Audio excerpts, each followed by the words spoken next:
let's take another look at the lesson 4 dividing fractions lesson.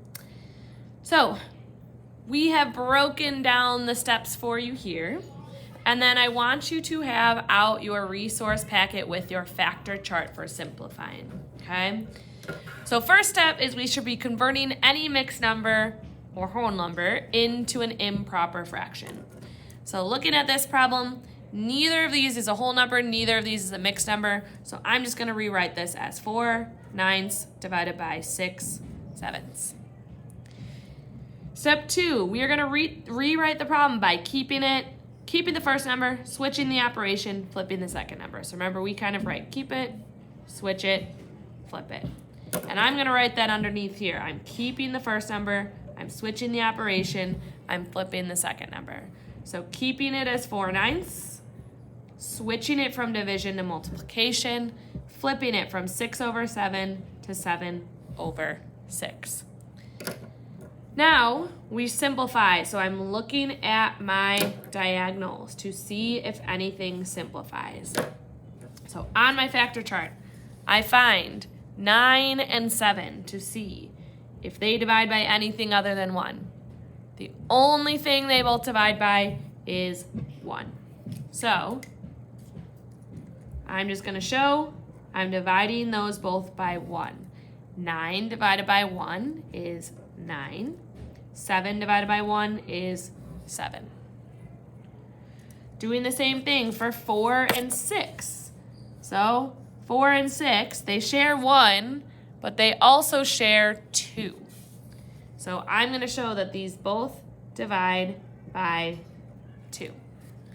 With 4 divided by 2, since there's nothing else listed there, 4 divided by 2 is 2. So in the same spot, top left, I'm putting a 2. And for 6 divided by 2, on my factor chart, the 2 matches up with 3. So 6 divided by 2 is 3. And now I can multiply across to get my answer. 2 times 7 is 14. 9 times 3 is 27. And if you can't do that in your head, you can use your multiplication chart that's also in your resource packet. So our answer is 14/27. Let's look at another one. We've got 4/9 divided by 5/3. So again, the first step is converting any mixed number or whole number to an improper fraction.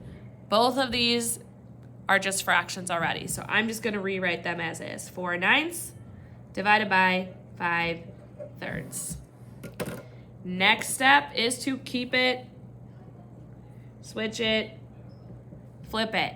So I'm keeping my first number as 4/9. I'm switching it from division to multiplication. I'm flipping it from 5/3 to 3/5. And then we are simplifying. I'm looking at my diagonals to see if anything simplifies. So let's look at our diagonal, 4 and 5. Looking at 4 and 5 here, the only thing they have in common is 1. So 4 and 5 are going to divide by 1 to stay the same. 4 divided by 1 is 4. 5 divided by 1 is 5. Make sure you're matching up. 4 was in the top left, that goes in the top left. 5 was in the bottom right, that goes in the bottom right. Next, we're looking at 9 and 3. So if we look at 9 and 3, they both divide by 1 and they divide by 3. So their greatest common factor is 3. 9 divided by 3, since nothing matches up with the 3, that means 9 divided by 3 is 3. 3 divided by 3 matches with 1, so 3 divided by 3 is 1. And then I can multiply across. 4 times 1 is 4. 3 times 5 is 15.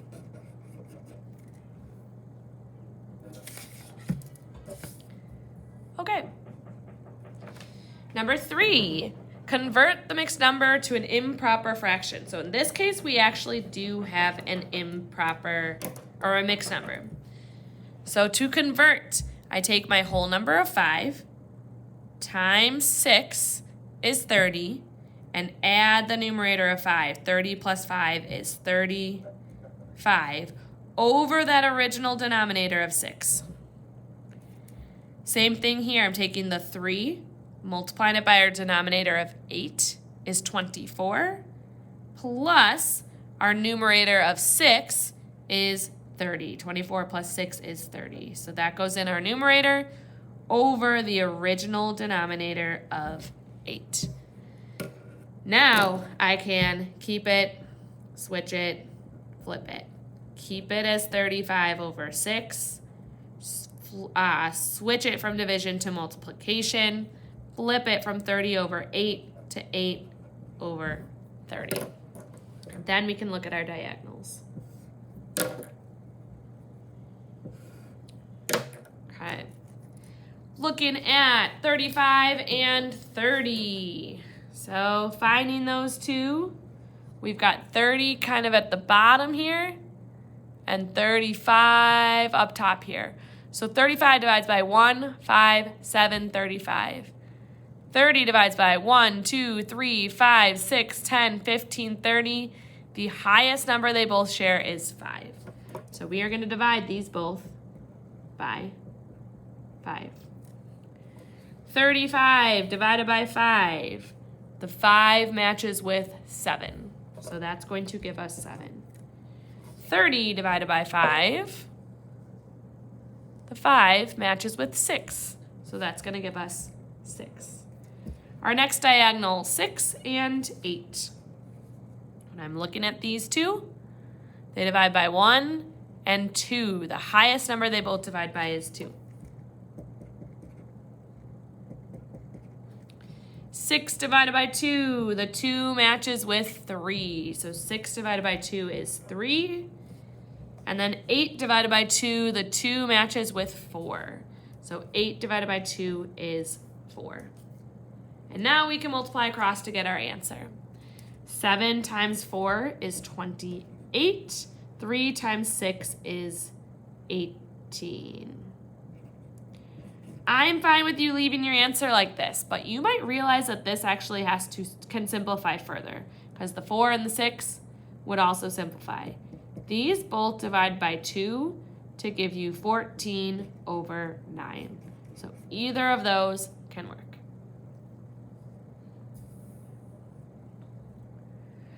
All right, number 4, 4 and 4 fifths divided by 1 and 5 sevenths. We need to convert these mixed numbers to improper fractions.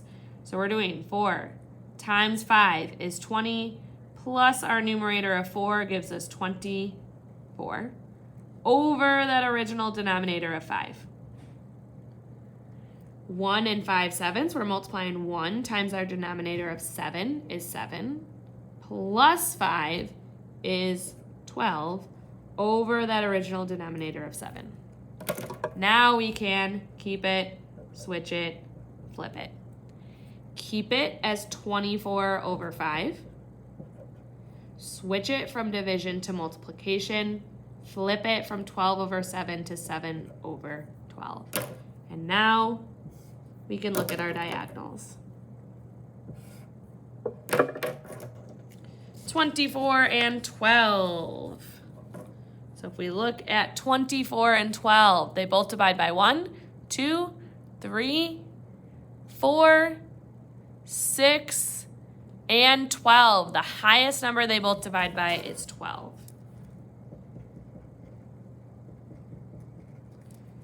(24) divided by 12. The 12 matches with 2. So that's going to become 2. 12 divided by 12 equals 1. And then 5 and 7. They both divide by 1, so they're going to stay the same by dividing by 1. 5 divided by 1 is 5. 7 divided by 1 is 7. And now we can multiply across. 2 times 7 is 14. 5 times 1 is 5.